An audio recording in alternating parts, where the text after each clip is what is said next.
Before we dive into this tale of terror from the Mexican highlands, make sure to leave a like and let us know where you're watching from. Trust me, you'll want to stick around for this one.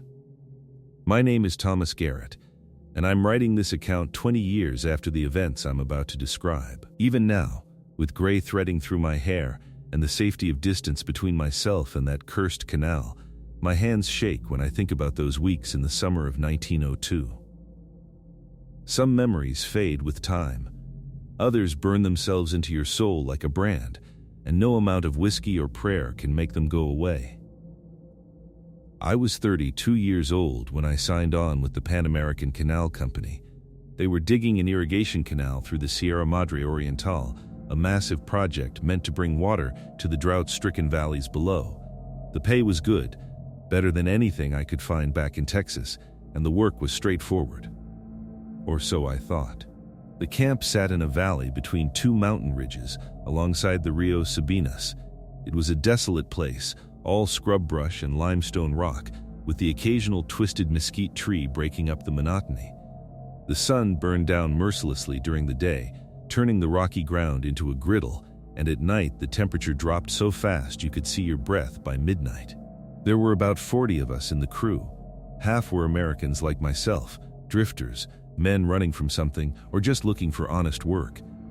The other half were locals from the surrounding villages, Mexican workers who knew the land, spoke Spanish in rapid bursts I couldn't follow, and kept largely to themselves.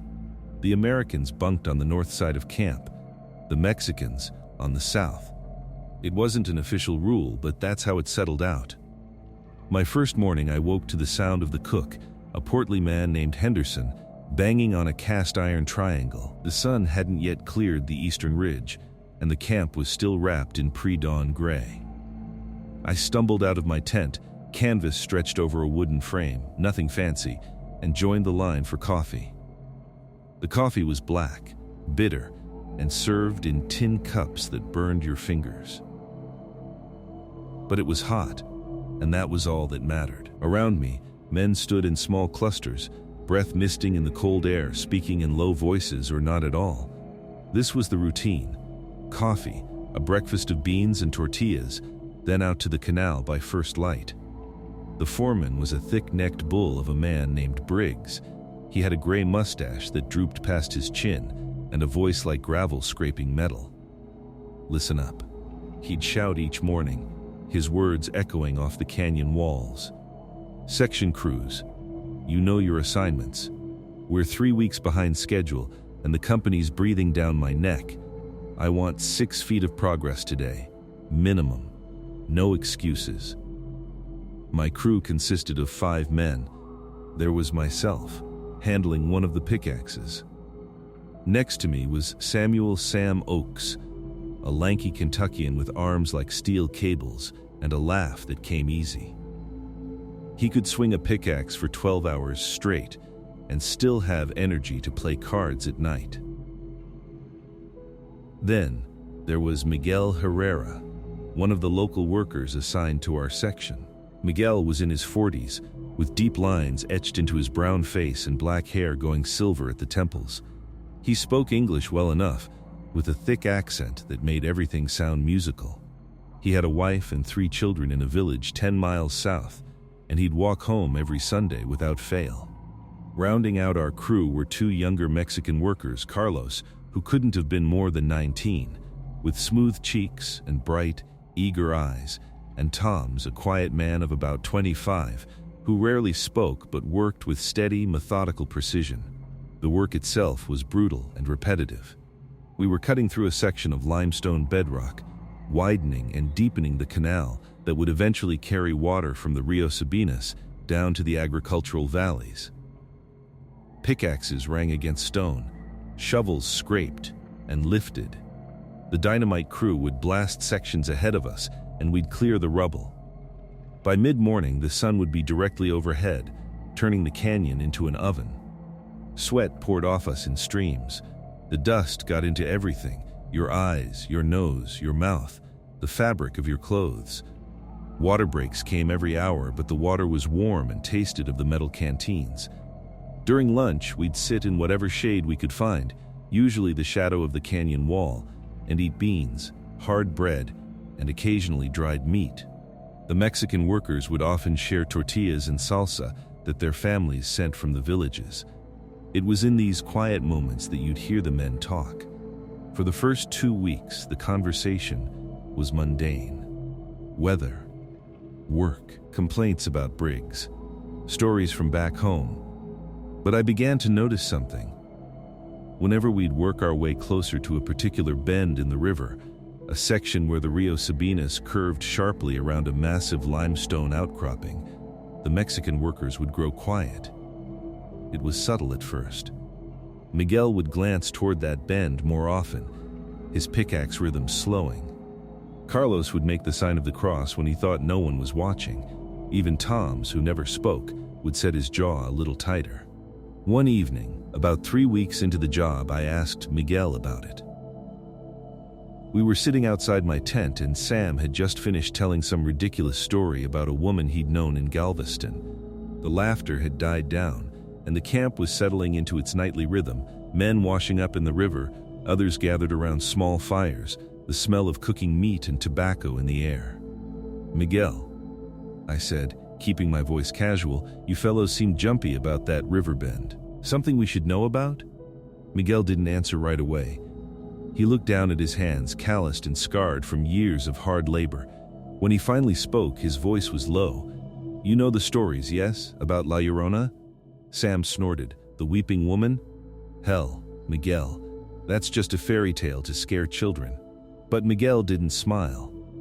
"In my village," he said slowly, "we tell this story to children. Yes, but we tell it so they stay away from the river at night, because the river is where she walks, where she weeps, where she looks for her children." "Who is she?" I asked, genuinely curious despite myself. Miguel's eyes were distant, looking past me toward the darkening mountains. "Long ago, there was a woman. Beautiful, they say. She had 2 children, and she loved them more than life itself. But her husband, he left her for another woman. And in her grief, in her rage, she drowned her children in the river."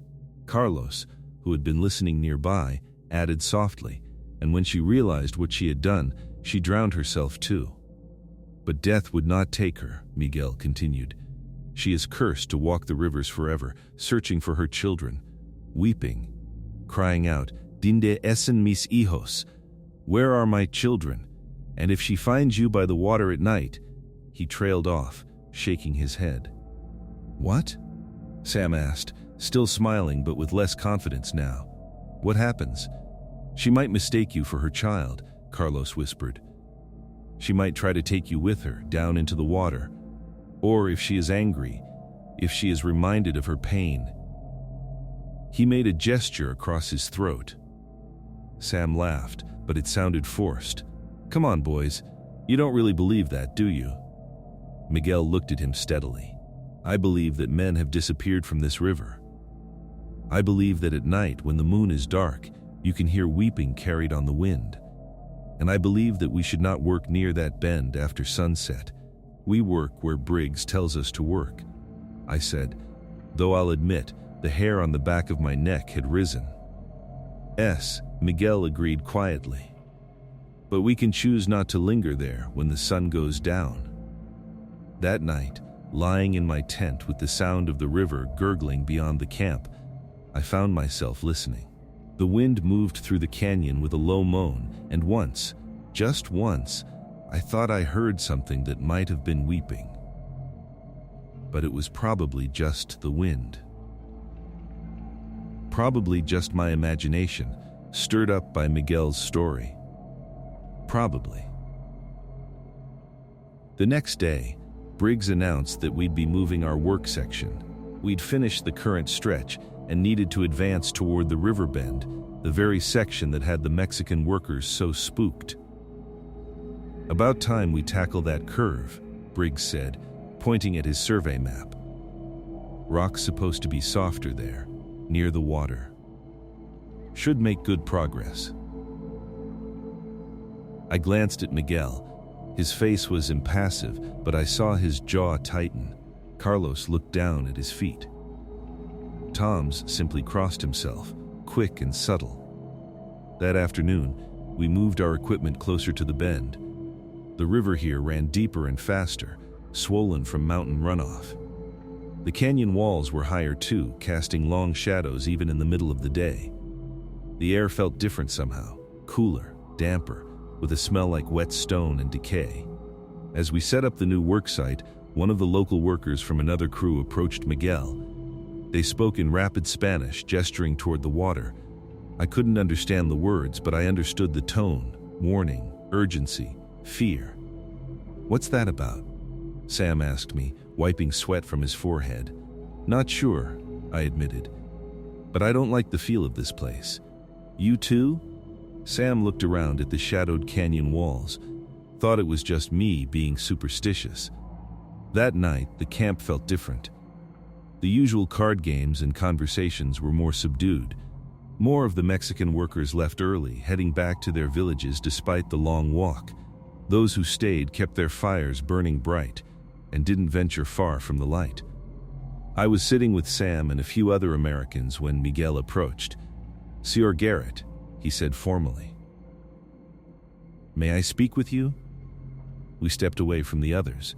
In the firelight, Miguel's face looked older, more lined with worry. "Tomorrow, when we work near the bend, please, stay away from the water's edge, especially when the sun begins to set." "Miguel, I appreciate the warning, but this is not superstition," he interrupted, his voice tight. 3 years ago, a crew worked this same section. 2 men disappeared. They went to fill canteens at dusk, and they never came back. The company said they deserted, but we found one of their hats in the river, caught on a rock.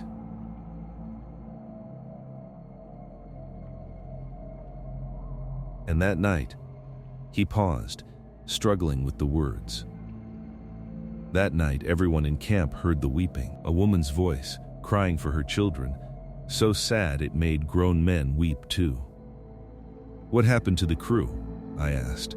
"They refused to work here anymore. The whole crew quit. That's why this section has never been finished. That's why the canal stops just before the bend." I felt a chill despite the warm night. "And you think this woman, La Llorona, she's real?" Miguel met my eyes. "I think that something walks by this river at night, something that is not of this world. And I think it is very, very dangerous." The next morning arrived too quickly. I hadn't slept well. My dreams were filled with the sound of rushing water and distant crying, though I told myself it was just the river and the wind playing tricks on my exhausted mind. By the time Henderson rang the breakfast triangle, the eastern sky was bleeding red and orange. "Red sky at morning, sailor take warning," Sam muttered as we stood in line for coffee. He tried to make it sound like a joke, but nobody laughed. Briggs was in a foul mood.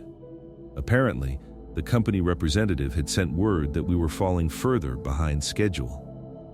"I don't care if you have to work by torchlight," he barked at the assembled crews. "We're making progress today, and that's final. The bend section gets priority.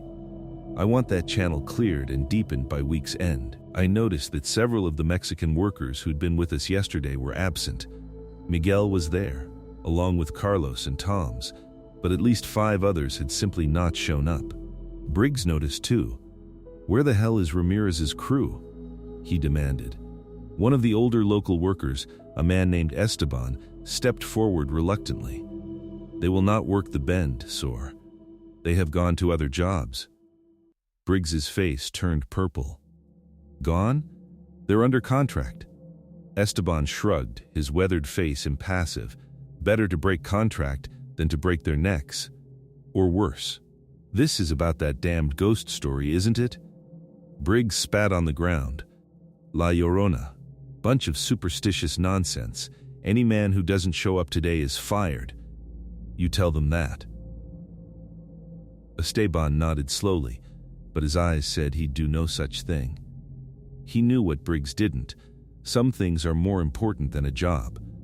We gathered our tools and headed to the river bend. In daylight, with the sun climbing and the morning air still cool, the place didn't seem quite as ominous. The Rio Sabinas curved sharply here, cutting deep into the limestone. The rock face rose about 30 feet on the far bank, pocked with small caves and crevices where water had eaten away at the stone over centuries. Our job was to widen the canal channel so it could accommodate the full flow of the river during the wet season. That meant working right at the water's edge, sometimes standing in the shallows as we broke apart rock and hauled it away. The sound of pickaxes against stone soon filled the canyon, that distinctive ring of metal on rock that became the rhythm of our days. Sam worked beside me, and for the first few hours, everything seemed normal. We fell into the familiar pattern. Swing, strike, pause, swing again. The sun climbed higher.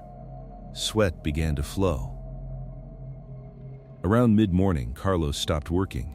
He was standing in the shallows, his pickaxe forgotten, staring at something downstream. "Carlos?" Miguel called to him in Spanish, then in English. "What is it?"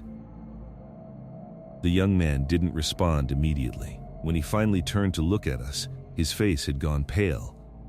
"I heard something," he said softly. "In the water.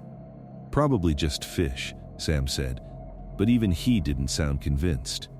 "No," Carlos insisted. It sounded like singing. A woman singing. We all stopped working then. The sudden silence was oppressive, broken only by the gurgle and rush of the river. I strained my ears, listening. At first, I heard nothing unusual. But then, there it was.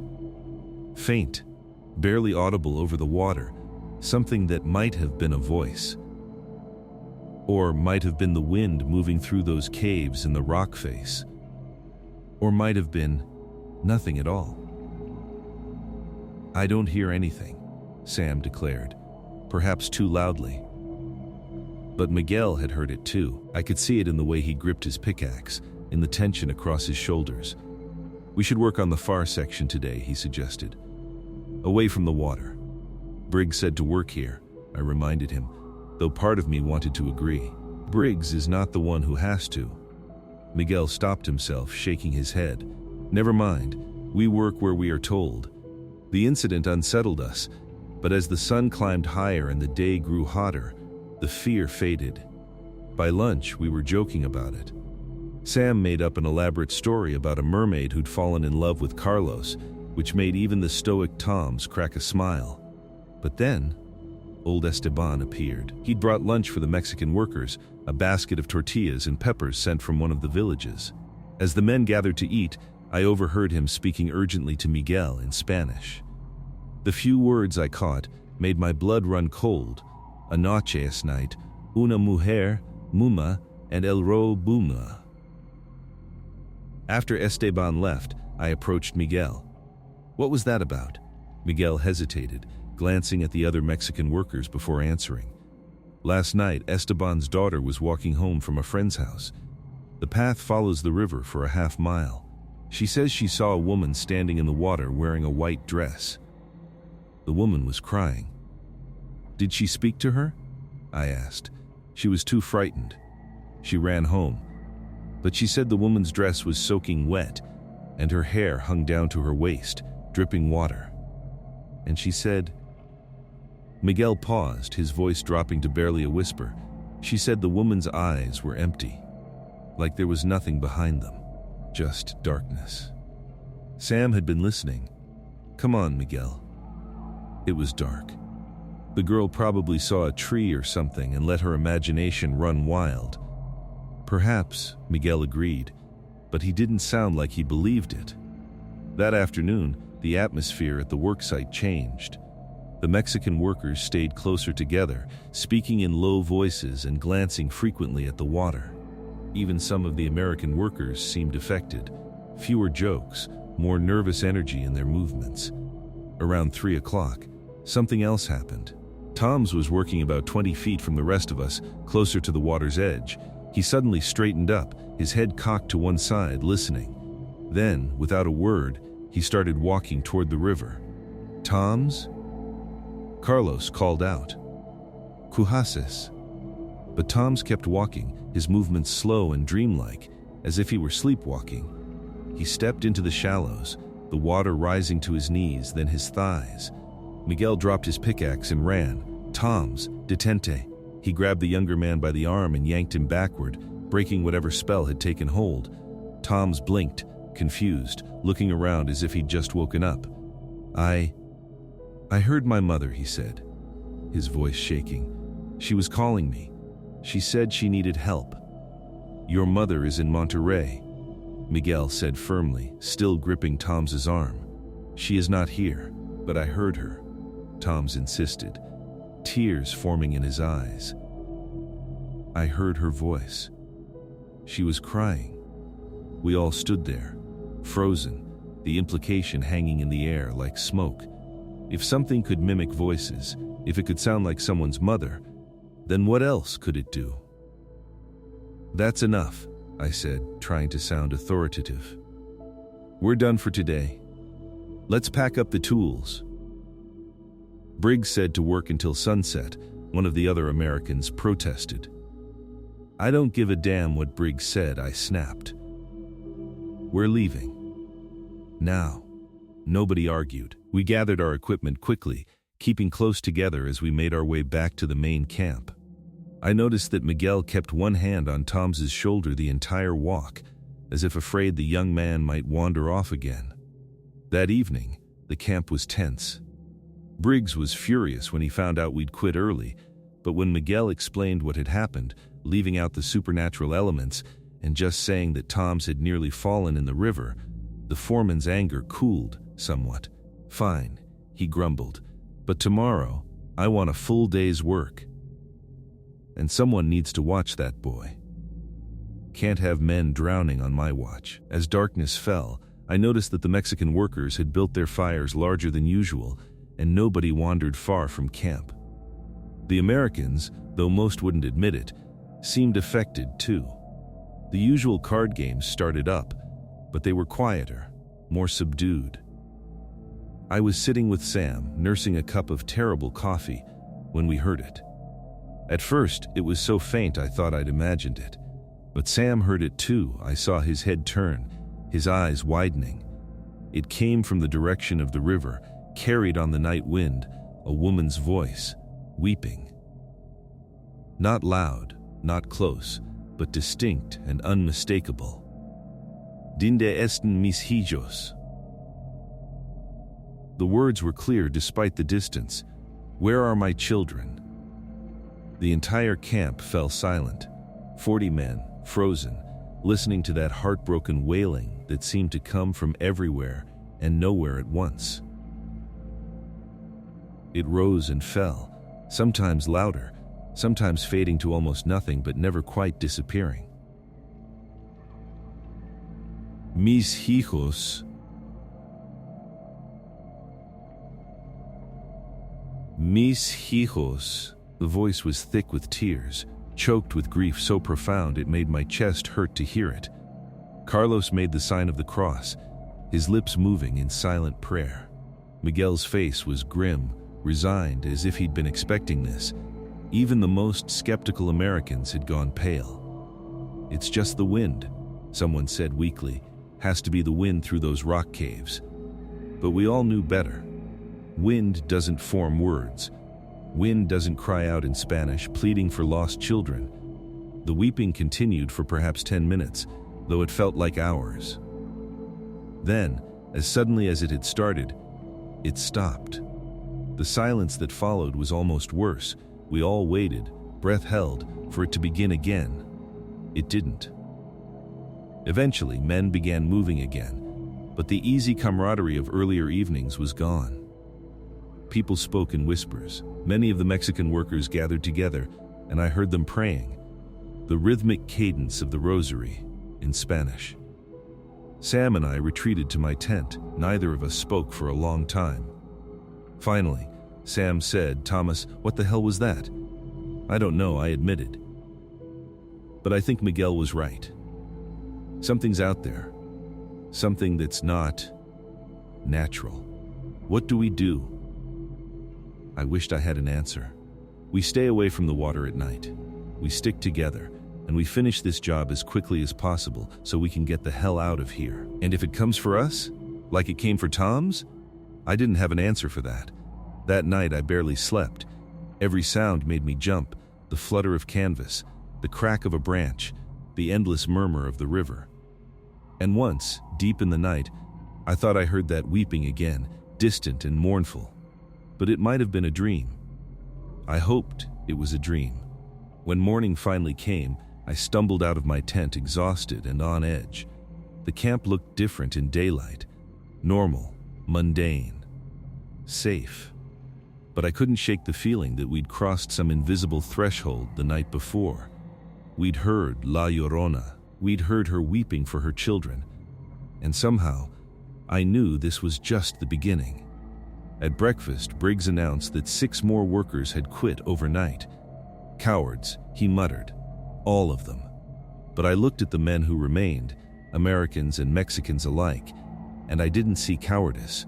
I saw fear, yes, but also determination. We would finish this job. We would cut that canal through the cursed river bend, and God help us if La Llorona decided we were in her way. The next 3 days blurred together in a haze of fear, exhaustion, and mounting paranoia. What had started as whispered warnings and superstitious dread had evolved into something far more tangible and far more terrifying. We continued working at the river bend because we had no choice. Briggs threatened to dock pay for anyone who refused, and most of us couldn't afford that. But the work crews had shrunk dramatically. Of the original 40 men, only 23 remained. The rest had simply vanished in the night, taking their belongings and whatever wages they'd earned, heading for safer employment. Those of us who stayed developed new routines born of fear. Nobody worked alone anymore. We moved in groups of 3 or 4, always keeping someone watching the water. No one filled canteens at the river after 4 o'clock in the afternoon, and when the sun began its descent toward the western mountains, we packed up our tools with almost frantic speed, desperate to be back at camp before darkness fell. The second night after we'd all heard the weeping, it happened again. But this time, it was different. I was lying in my tent, drifting in that uneasy space between waking and sleep, when I heard my name, Thomas. The voice was soft, feminine, and achingly sad. It came from outside my tent, from the direction of the river. Thomas,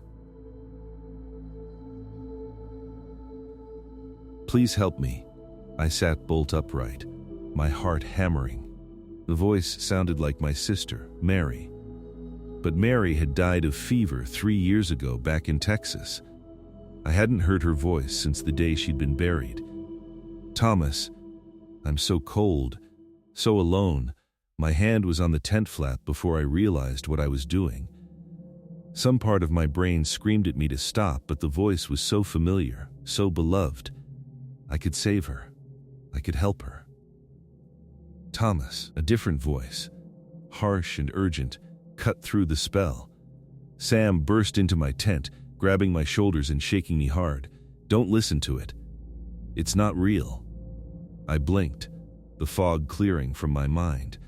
I'd been about to walk out into the darkness, toward the river, toward whatever was out there calling my name in my dead sister's voice. Did you hear? I started, my voice shaking. I heard it, Sam confirmed. It called to me too. Sounded like my mother. But Thomas, my mother is alive and well in Kentucky. Whatever that thing is, it knows how to hurt us. It knows what voices will make us come to it. We weren't the only ones. That night, 4 other men reported hearing voices, loved ones, lost friends, even children they'd never had. The thing in the river was learning us, studying us, finding our weaknesses. Miguel found me the next morning.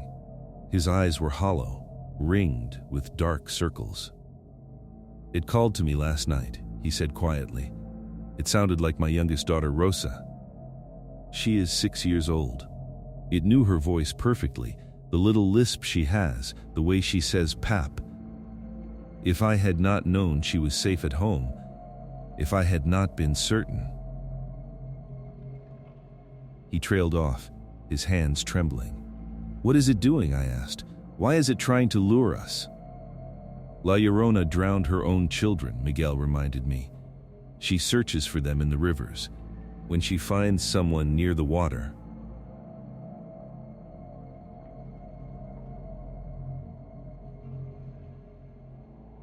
he made a gesture of someone being pulled under. Perhaps she thinks we are her children. Perhaps she wants company in her eternal suffering. Or perhaps she simply wants us dead, so we can share her torment. The work that day was a disaster. Men jumped at every sound. Pickaxes slipped from sweaty hands. Twice, workers had to be physically restrained from walking toward the water, their eyes glazed and distant, hearing voices only they could hear. Around noon, Carlos made a discovery that chilled us all to the bone. He'd been working near a cluster of rocks at the water's edge when he noticed something caught between two stones. At first he thought it was a piece of cloth, but as he pulled it free, we saw what it really was. A child's doll, handmade from corn husks and faded fabric. It was old, waterlogged, and stained with something dark that might have been mud, or might have been blood. This is not from any village nearby, Miguel said, examining it carefully. This is old. Very old. Perhaps 100 years or more. Tom's, who'd been standing nearby, suddenly went rigid. There, he whispered, pointing at the far bank of the river. Do you see her? We all turned to look. At first, I saw nothing but limestone rock and shadow. But then the shadow moved. A figure stood in the opening of one of the caves on the far bank. Even from a distance of 50 yards, I could see the white dress, the long dark hair, the way she stood perfectly still, watching us. Madre de Dios. Carlos breathed, making the sign of the cross. The figure raised one arm, as if beckoning. And then I heard it. That voice, that terrible weeping, but now it was louder, closer, filled with such profound anguish that it made my eyes water. Mis hijos. Mis niños. Don't look at her, Miguel shouted, grabbing my arm and turning me away. Don't listen. We need to leave. Now. We scrambled back from the water's edge, gathering our tools with shaking hands, but when I glanced back over my shoulder, the figure was gone. The cave opening was empty, just dark stone and shadow. That afternoon, Briggs called a meeting. His face was grim, and for the first time I saw uncertainty in his eyes. I've sent word to the company, he announced. They're sending reinforcements, new workers to replace the ones who quit. Should be here in 3 days. 3 days, Sam muttered beside me. We have to survive 3 more days. But we didn't have 3 days of relative peace. That night, things got worse. It started with the dogs. Several of the workers had brought dogs with them, mutts and strays that served as camp companions and warning systems. Around midnight, every dog in camp began barking and howling simultaneously, a cacophony of animal terror that brought every man stumbling from his tent. The dogs weren't barking at nothing. They were all facing the river, hackles raised, teeth bared, their bodies trembling with fear. And in the distance, silhouetted against the moonlit water, we saw her. She stood at the river's edge, perhaps 200 yards from camp. The moonlight made her white dress glow, and her long hair moved in a wind that none of us could feel. She was too far away to see her face clearly, but I could see her arms reaching out toward the camp, beckoning, pleading. Dinde están mis hijos? Her voice carried across the distance, amplified somehow, filling the canyon. Where are my children? Please. I need my children. One of the dogs, a large mongrel that belonged to a man named Patterson, broke free from its owner and ran toward her. We watched in horror as the dog sprinted across the open ground, barking frantically, and plunged into the river. The splashing stopped, the barking cut off mid-sound. The dog was simply gone. The woman's figure began to move, gliding along the riverbank toward our camp. Not walking, gliding, as if her feet didn't touch the ground. Her weeping grew louder, more desperate, and underneath it, I heard something else. A sound like rushing water, like drowning, like the last breath leaving a person's lungs. "Get the fires up," Briggs shouted, his voice cracking. "Light everything. Light every torch, every lantern." We scrambled to obey, and within minutes the camp blazed with light. The figure stopped at the edge of the firelight's reach, perhaps 50 yards away. For the first time I could see her face. It was the face of a beautiful woman. Or it had been once. But the beauty was ruined by grief so profound it had twisted her features into a mask of endless suffering. Her eyes were dark pits, bottomless and empty. Her mouth hung open in a perpetual wail. Water streamed from her hair, from her dress, forming puddles at her feet even though she seemed to stand on dry ground. She stared at us for what felt like an eternity. Then her hand rose, one finger pointing directly at me. Her mouth moved, forming words I couldn't hear but somehow understood. "You will join my children. You will all join them in the water." Then, she was gone. Not walking away, not fading, simply gone, as if she'd never been there at all. Only the puddles of water remained, and the memory of those empty, accusing eyes. Nobody slept that night. We kept the fires burning and huddled together, taking turns on watch.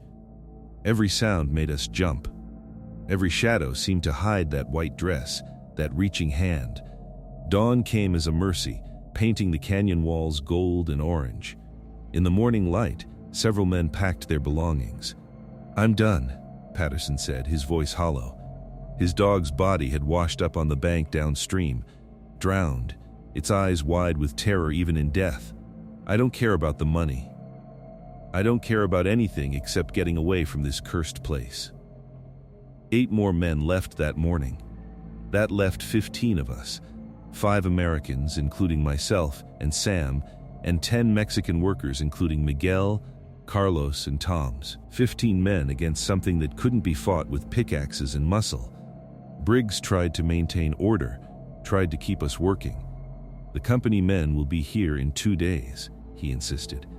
"We just need to hold on for 2 more days." But that afternoon, working near the river bend, we found something that shattered what little courage remained. There were footprints in the mud near the water's edge. Small footprints, like those of children. They led from the river to the rock face, then disappeared into one of the caves. Beside the footprints were drag marks, as if something had been pulled from the water. "This is where she takes them," Miguel whispered. "This is where she brings the children she finds." Carlos was physically sick, vomiting into the bushes. Even Sam, who'd been skeptical for so long, had gone pale as death. Tom's approached the cave opening slowly, as if drawn by some invisible force. "I hear them," he said. "I hear children crying. They're inside. They're trapped." "Don't go in there," I warned, but he'd already stepped into the darkness. Miguel and I rushed after him, pulling him back just as he was about to disappear into the cave. The darkness inside was absolute, unnatural, and from that darkness came the sound of weeping, not one voice, but many. Children's voices, crying for their mothers, begging to go home. We dragged Tom's away from the cave, and he collapsed on the ground, sobbing. "They're still there," he kept saying. "All her children. She keeps them there. She keeps them forever." That evening, we learned that Tom's words were more literal than we'd imagined. One of the older Mexican workers, a man named Felipe, who'd been silent throughout the ordeal, finally spoke up. "My grandfather told me stories," he said quietly, "about this place, this river. In the old days, before the Spanish came, The people who lived here said this was a sacred place, a place where the boundary between worlds was thin. They said that a woman had killed her children here during a drought as a sacrifice to bring rain. But the rain never came, and the woman's spirit was cursed to walk this place forever, neither alive nor dead, searching for what she'd lost. That was hundreds of years ago, Sam protested weakly. Time means nothing to the dead, Felipe replied, and she is very, very angry. As night fell once again, we prepared for what we knew was coming. The weeping would return, the voices would call to us, and La Llorona would come closer, testing our defenses, looking for weakness. We built the fires higher. We stayed close together. And we prayed, each in our own way, that we would survive until dawn. But as I sat in the firelight, watching the darkness beyond camp, I couldn't shake the feeling that La Llorona was done playing games. She'd shown us her power. She'd demonstrated what she could do. Now she was coming for us, in earnest. And I didn't know if 15 exhausted, terrified men could stand against a creature that had been hunting these waters for centuries. The attack came on the fourth night, when the moon was hidden behind thick clouds and the darkness was so complete you couldn't see your hand in front of your face. We'd maintained our vigilance, fires burning, men on constant watch, weapons close at hand. Briggs had distributed the few guns we had in camp, 2 rifles and a pistol. The rest of us armed ourselves with whatever we could find, pickaxes, shovels, heavy branches, as if such things could stop something that had been dead for centuries. I was on watch with Sam and Miguel, sitting close to the largest fire, when the temperature suddenly dropped. My breath began to mist in the air, and frost formed on the rocks around us, despite the fact that it was June and the days had been scorching. "She's coming," Miguel whispered, gripping his pickaxe with white knuckles. The weeping started low and distant, as it always did. But this time, it didn't stay distant. It grew louder with terrifying speed, rushing toward us like a flood, and with it came the sound of water, gallons of it, tons of it, pouring and churning and drowning everything in its path. "Wake everyone," I shouted, but I didn't need to. The sound had roused the entire camp. Men stumbled from their tents, some still half asleep, others wild-eyed with fear. Then, we saw her. She emerged from the darkness at the edge of the firelight, but she wasn't alone anymore. Behind her, around her, pressing close to her soaking white dress, were children. Dozens of them. Small, pale figures with dark, hollow eyes and mouths open in silent screams. They moved with her like a tide, their feet making wet, slapping sounds on the ground. "Mis hijos." La Llorona's voice was no longer just sad. It was triumphant, possessive, mad with grief turned to rage. "My children. I have found my children, at last." She was pointing at us, at all of us. "Those aren't children," Sam breathed beside me, his voice strangled with horror. Those are the ones she took, the ones she drowned." The spectral children began to move forward, advancing on the camp. Their movements were wrong, jerky and unnatural, like puppets on strings. Water streamed from their clothes, their hair, their open mouths, and from each of them came that terrible weeping, a chorus of the drowned, the lost, the eternally suffering. "Hold your ground," Briggs shouted, raising his rifle. But his hands were shaking so badly, I didn't know if he could even aim. La Llorona glided closer, and now I could see her face clearly in the firelight. It was worse than before. Her beauty had completely rotted away, leaving something that was barely human. Her skin was bloated and gray, like a corpse that had been in the water too long. Her eyes were empty sockets that somehow still saw, still watched, still accused. When her mouth opened, water poured out, and with it came words in Spanish and English and languages I didn't recognize. "You work in my river. You break my stones. You disturb my children's rest." Her voice was like drowning, like your lungs filling with water, like the last moment before death. "Now you will join them. Now you will be mine forever." One of the American workers, a young man named Davis who'd been with us less than a week, suddenly screamed, "Mother! Mother! Is that you?" He ran past us, toward the advancing horde, his arms outstretched. "I'm coming, Mother. I'm coming. Stop him." Miguel lunged forward, but it was too late.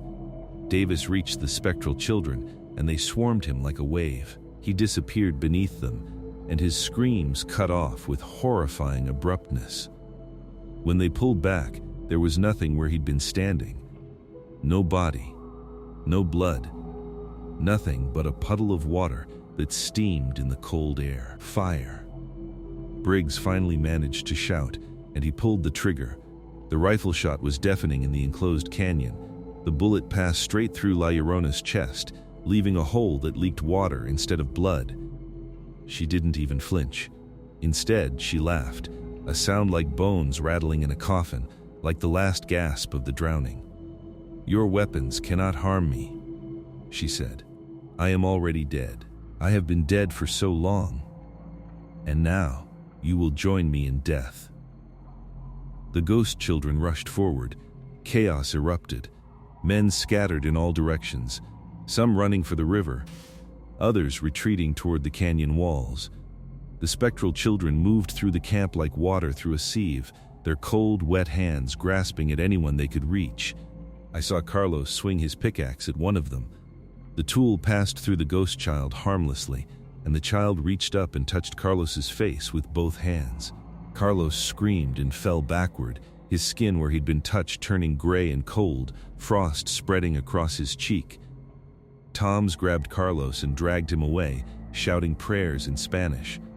Miguel, Sam, and I formed a tight circle, back to back, as the ghost children surrounded us. "The fire!" Miguel shouted. "Get to the fire. She is a spirit. Fire might hold her back." We fought our way toward the largest bonfire, and immediately I understood what Miguel meant. The ghost children wouldn't cross the flames. They circled at the fire's edge, reaching toward us with their small, waterlogged hands, but they wouldn't come closer. La Llorona, however, had no such limitation.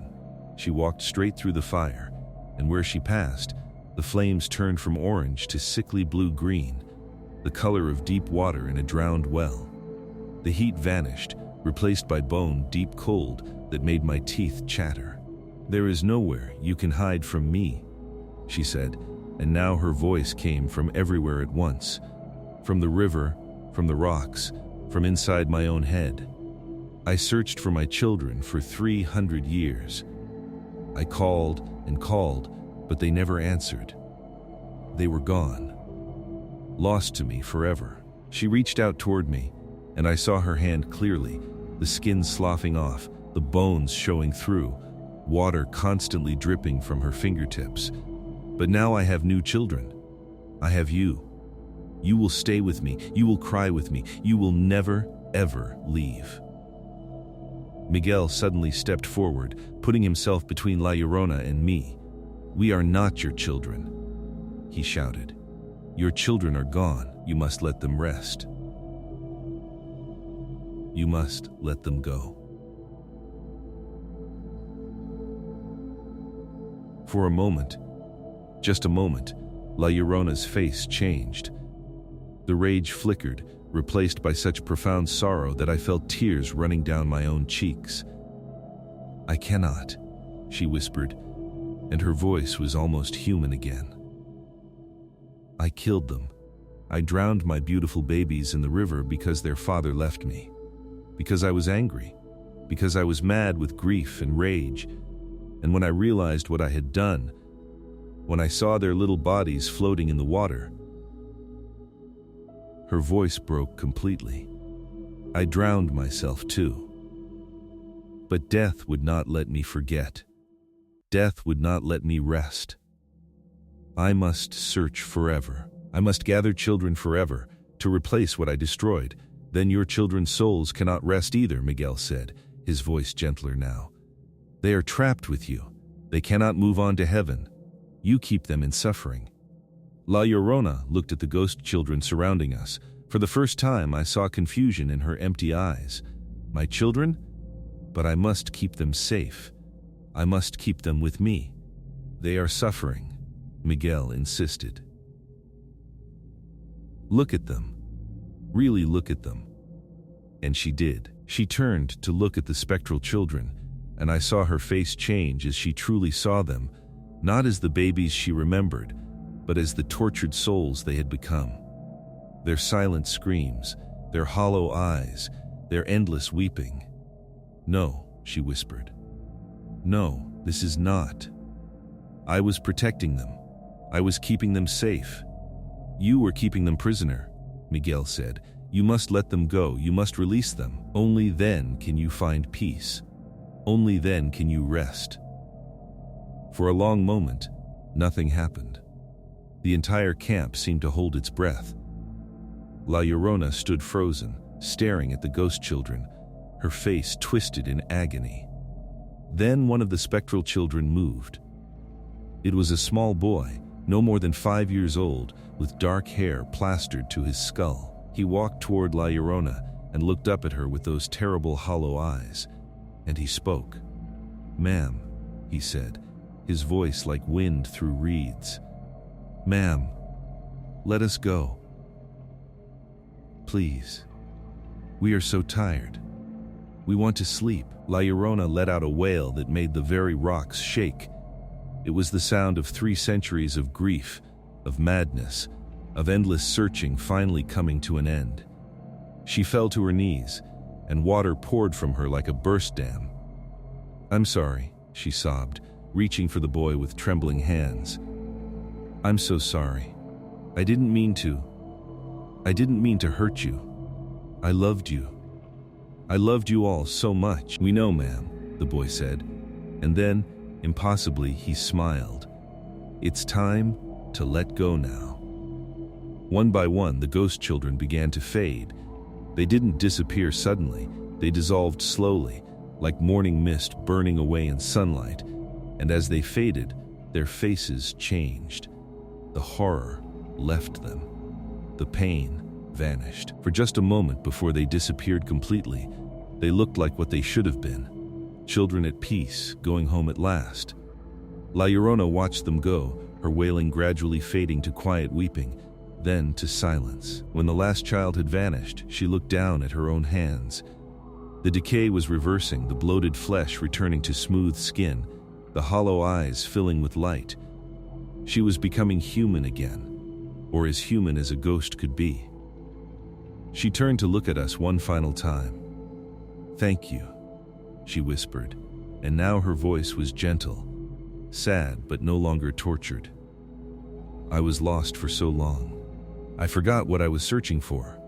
I forgot that holding on to them was hurting them more than letting go ever could. Will you find peace now?" Miguel asked. La Llorona smiled, and it was heartbreaking in its beauty and sadness.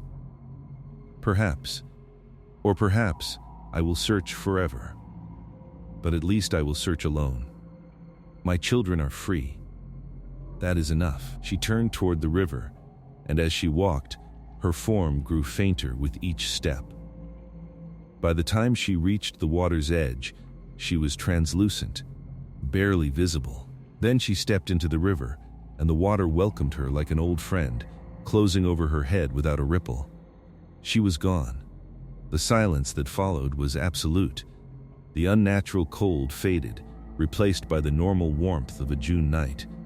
The fires returned to their natural orange color, and we, the 15 survivors, stood in stunned silence, barely able to believe what we'd just witnessed. Is she really gone?" Sam finally asked, his voice hoarse. Miguel nodded slowly. "She is at peace, or as close to peace as she can be. The children are freed, the curse is broken, but the cost had been high." Davis was gone, vanished without a trace. 2 other men had fled into the darkness during the attack and hadn't returned. We found their bodies the next morning, drowned in the river with expressions of terror frozen on their faces. Carlos bore a mark on his face where the ghost child had touched him, a patch of gray, dead skin that would never heal completely. And all of us were changed, marked by what we'd seen, what we'd survived. Briggs stood by the cold remains of the largest fire, his rifle hanging loose in his hands. He looked 10 years older than he had that morning. "We're done here," he said quietly. "I'm shutting down the operation. The company can go to hell. This canal will never be finished." Nobody argued. By noon the next day, we'd packed up the camp and begun the long walk back to civilization. The equipment was left where it stood, the pickaxes, the shovels, the dynamite, all abandoned to rust and decay. As we left, I looked back one final time at the river bend. In the morning sunlight, it looked peaceful, beautiful even. The water sparkled as it curved around the limestone outcropping. Birds sang in the sparse trees. You would never know that this place had been haunted, cursed, soaked in centuries of sorrow. But I knew, we all knew, and none of us would ever forget. The walk back to the nearest town took 3 days. We traveled in a tight group, nobody wanting to stray far from the others. The camaraderie that fear had forced upon us remained, binding Americans and Mexicans together in a way that the work never had. We'd seen something together, survived something together, and that shared experience created a bond that transcended language and culture. Miguel walked beside me for most of the journey. His face was thoughtful, distant. On the second day, as we rested in the shade of a massive boulder, he finally spoke about what had happened. "My grandfather told me once that ghosts are not evil," he said quietly. "They are simply trapped. Trapped by guilt, by rage, by love that has nowhere to go. La Llorona loved her children so much that even death could not make her let go. But that love had become poison for her and for them." "Do you think she's really at peace now?" I asked. Miguel was quiet for a long moment. "I think she is less tormented. The children are free, I am certain of that. I saw it in their faces as they faded. They were finally allowed to rest. As for her," he shrugged. "Perhaps she still walks the rivers, perhaps she always will. But without the children, without that terrible need to replace what she lost, maybe her wandering is gentler now. Maybe she weeps less." Sam, sitting nearby, spoke up. "I keep thinking about what she said. That she couldn't forget. That death wouldn't let her forget what she'd done." He looked at his hands, turning them over as if searching for some answer written on his palms. "What we did, standing up to her, helping her see what she was doing to those children, that was the first real thing I've done in my life. The first thing that mattered." I understood what he meant. We'd spent our lives doing hard labor for other men's profit, drifting from job to job without purpose or meaning. But in that moment, facing down a centuries-old curse, we'd been part of something important. We'd helped free tortured souls. We'd shown mercy to a monster who'd been a victim first. Carlos had been quiet since the attack. The mark on his face, a handprint of dead, gray skin, was a constant reminder of how close we'd all come to death. But on the third day, as we finally glimpsed the town in the distance, he spoke. "I am not ashamed of this mark," he said, touching his scarred cheek. "It is proof. Proof that what we saw was real. Proof that there are things in this world beyond our understanding. When I go home to my family, when I tell them what happened, they will believe me, because they will see this mark and know that I am telling the truth." Tom's, walking beside him, nodded solemnly. "We bear witness. That is important. People must know that La Llorona was real, that the stories our grandmothers told were not just fairy tales to frighten children. They were warnings. They were true." When we reached the town, a small settlement called San Pedro, word of what had happened had already arrived somehow. The locals looked at us with a mixture of awe and fear. They gave us food and shelter but kept their distance, as if we carried some taint of the supernatural with us. Briggs handled the official business. He sent telegrams to the Pan American Canal Company, reporting the shutdown of the operation and the deaths of 5 workers. I never saw the exact wording of those reports, but I'm certain he didn't mention La Llorona or ghost children. The official story would be cave-ins, drownings, accidents, anything that could be explained rationally. But among the local people, the true story spread like wildfire. The Mexican workers told their families, who told their neighbors, who told travelers passing through. Within weeks, the entire region knew that La Llorona had been confronted at the Rio Sabinas, that she had released her captive children, and that the cursed stretch of river was finally at peace. We stayed in San Pedro for a week, recovering our strength and waiting for the company to send our final wages. During that time, I watched my companions carefully, trying to understand how the experience had changed each of us. Sam grew quieter, more introspective. The easy laughter that had defined him before was gone, replaced by a thoughtful seriousness. He spent hours sitting alone, staring at nothing, lost in his own thoughts.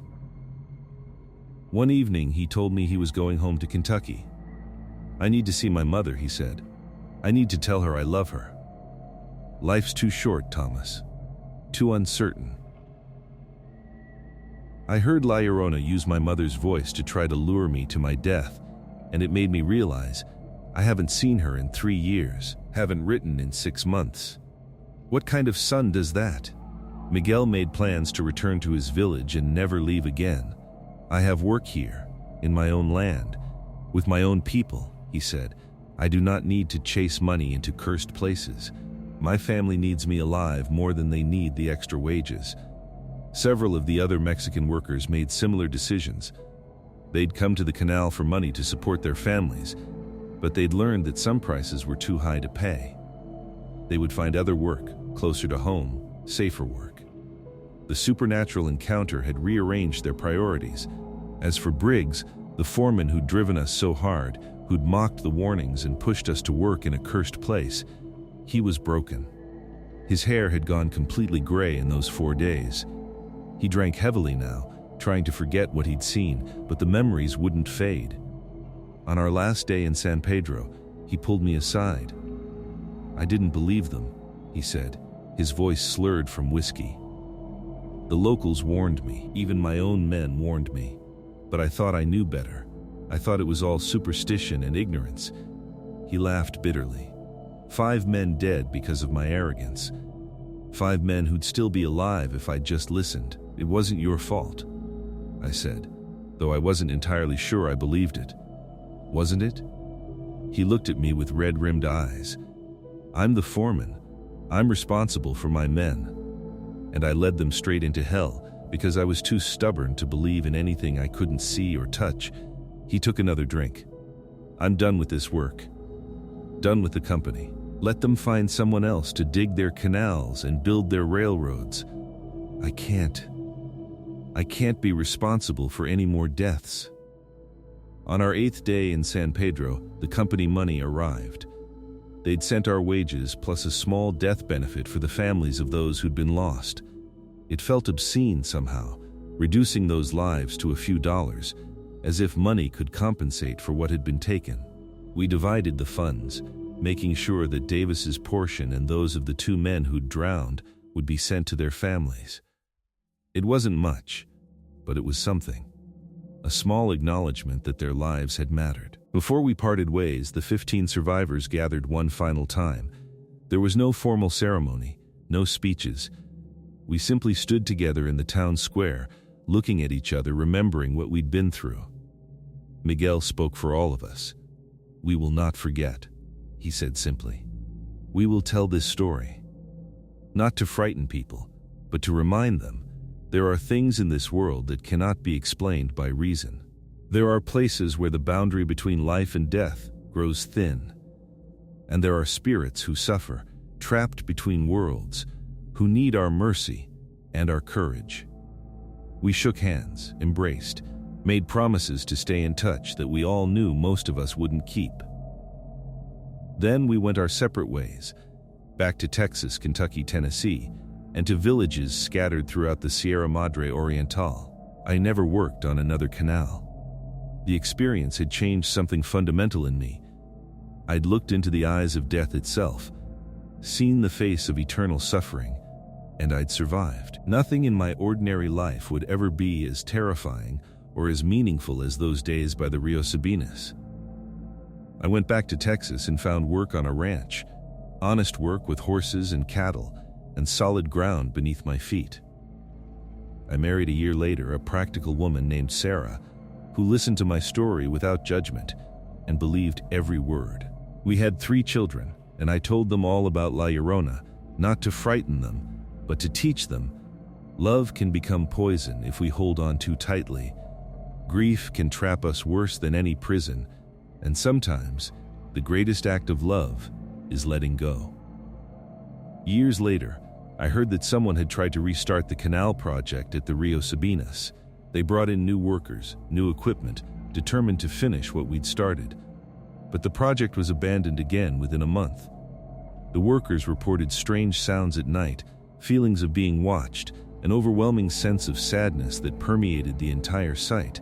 Whether it was La Llorona still walking those waters, or simply the psychic residue of centuries of tragedy, I couldn't say. But the canal was never finished. The river was left to flow as it always had, and the bend where we'd faced the ghost remained untouched, returned to wilderness.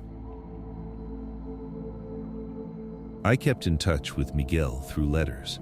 He became something of a local legend in his region, the man who'd confronted La Llorona and lived to tell the tale. People came from miles around to hear his story, and he told it faithfully, never embellishing, always emphasizing the same lesson, that spirits are not simply evil, but trapped, and that mercy and understanding can break even centuries-old curses. Sam did go home to Kentucky. He wrote to me once a short letter that said he'd reconciled with his family and found work as a school teacher. "I'm teaching children to read," he wrote, "but more importantly, I'm teaching them to listen, to the old stories, to the warnings, to the wisdom of those who came before us.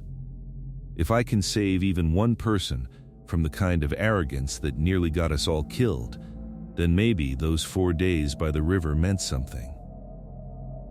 Carlos, with his scarred face, became a living reminder of what had happened. He never tried to hide the mark.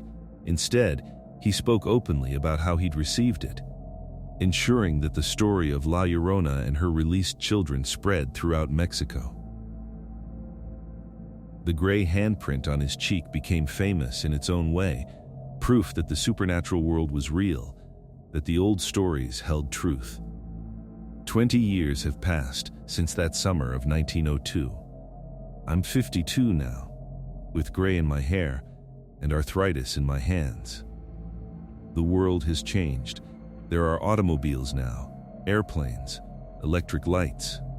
Science explains more each day, pushing back the boundaries of the unknown. But I know there are still places where reason fails. Places where the old powers linger. Rivers where restless spirits walk. And I know that sometimes the greatest horror comes not from malice, but from love twisted by grief into something monstrous.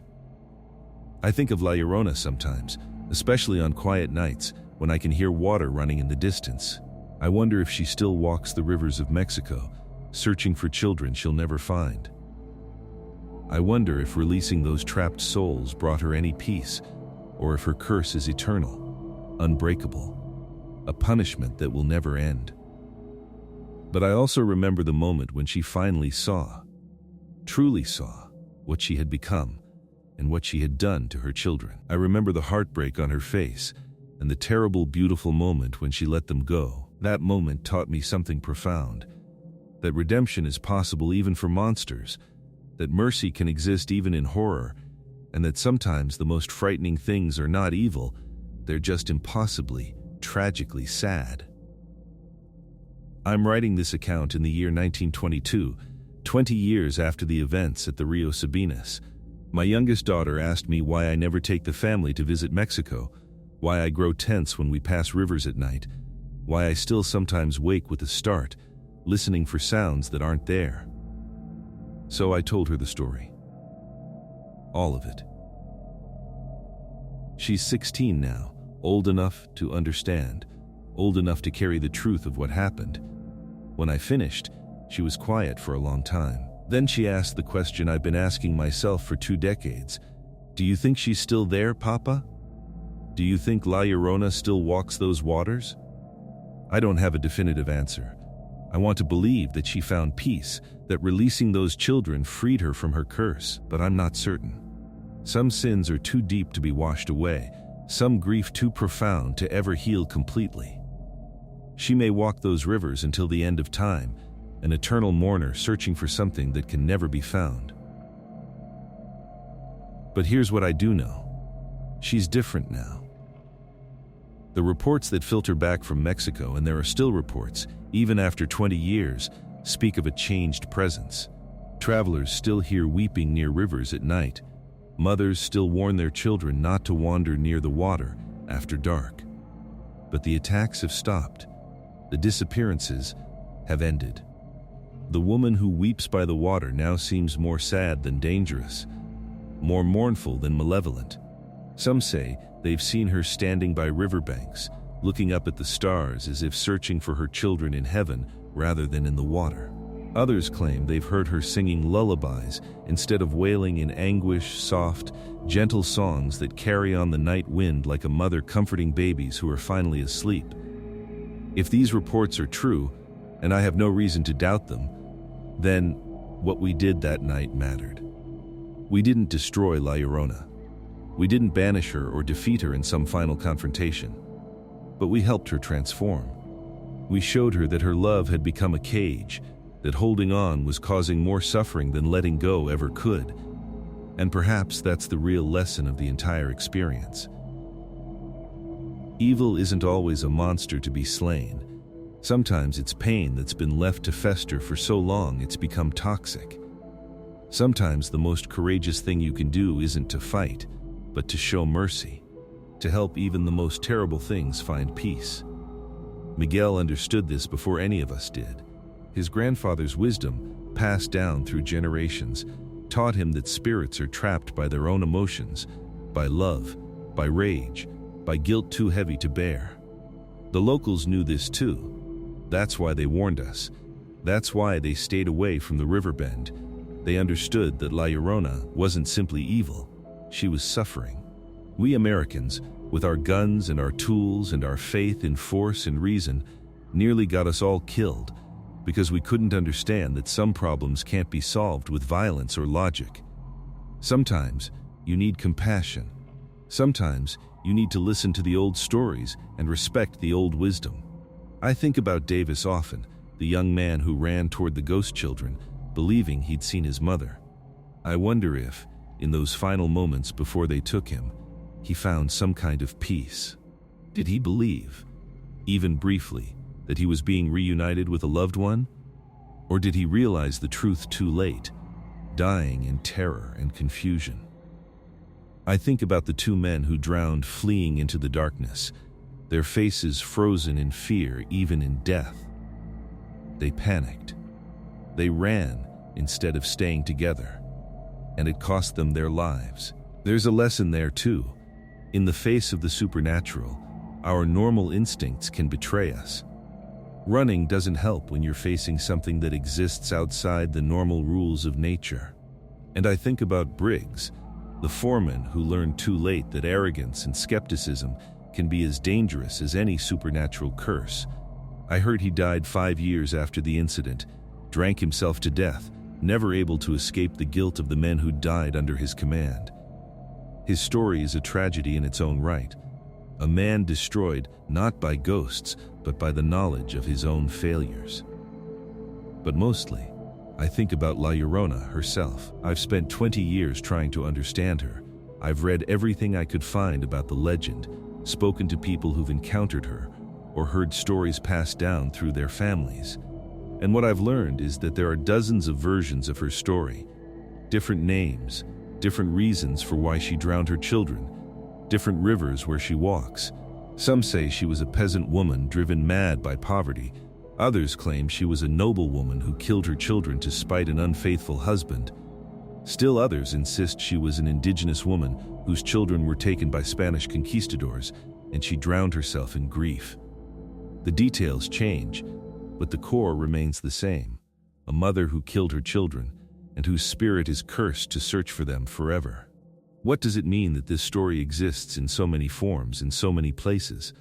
I think it means that La Llorona is more than just one ghost. She's an archetype. She represents every mother's fear of failing her children, every parent's nightmare of causing harm to those they love most.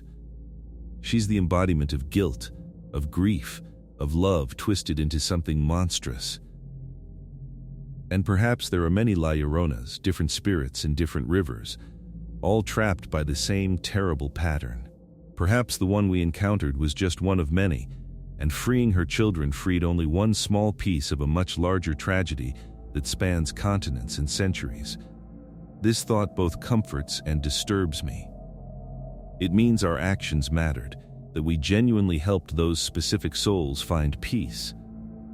But it also means the larger problem, the pattern of grief and guilt and endless searching, continues. Other rivers hold other weeping women.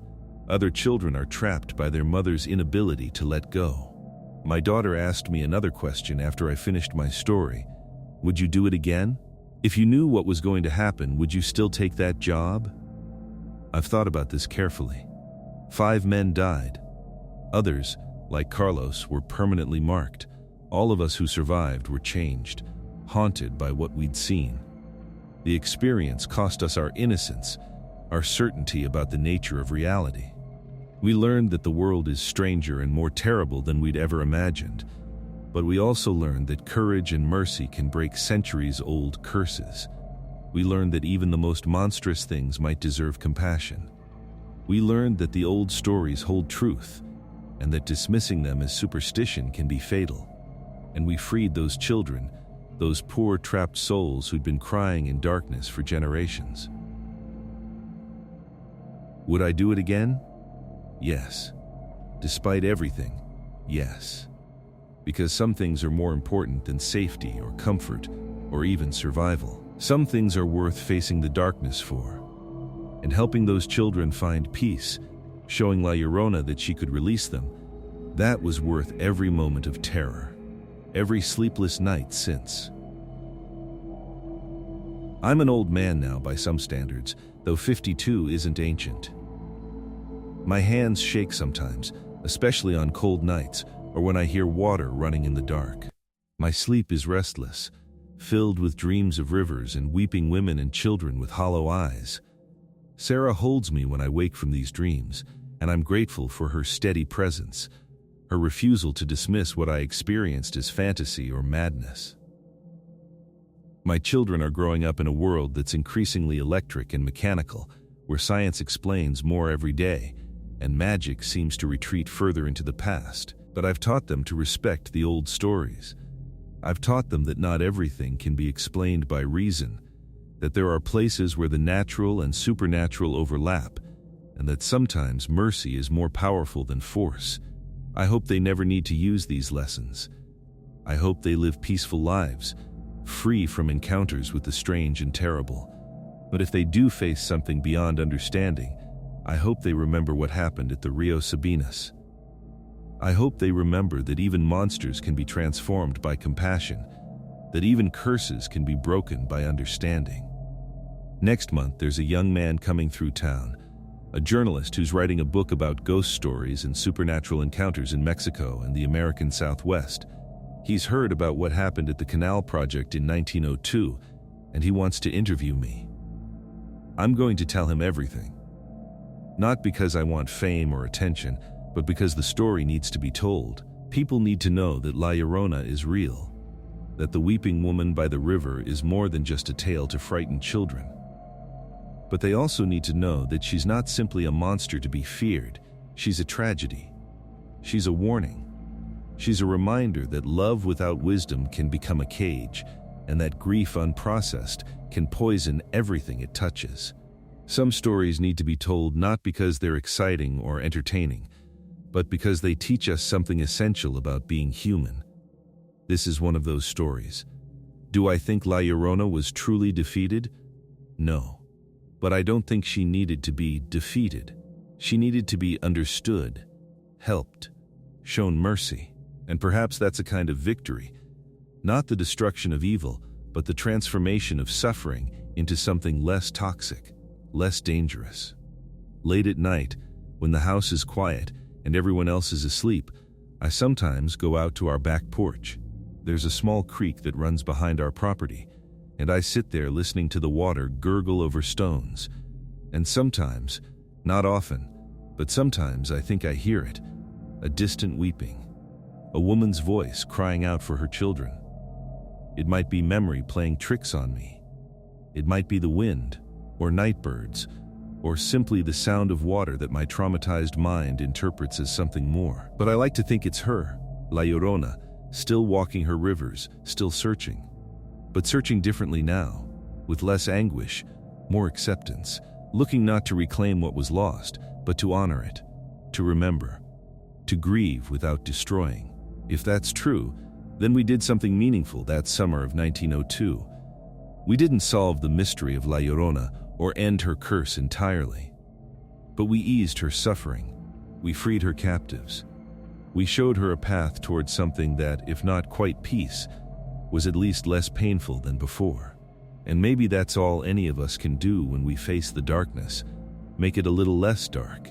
Ease the suffering where we can. Show mercy even to those who seem beyond mercy's reach. I hope you've learned something from this story. I hope you understand that the world is stranger than it appears, that old warnings should be heeded, and that sometimes the most frightening things are not evil, just unbearably, eternally sad. If you ever find yourself near a river at night and you hear weeping, don't dismiss it. Don't assume it's just the wind or your imagination. It might be.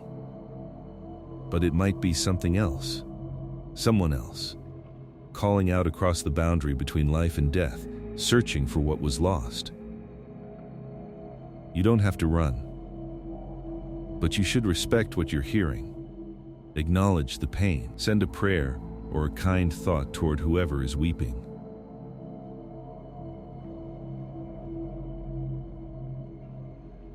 And then move on.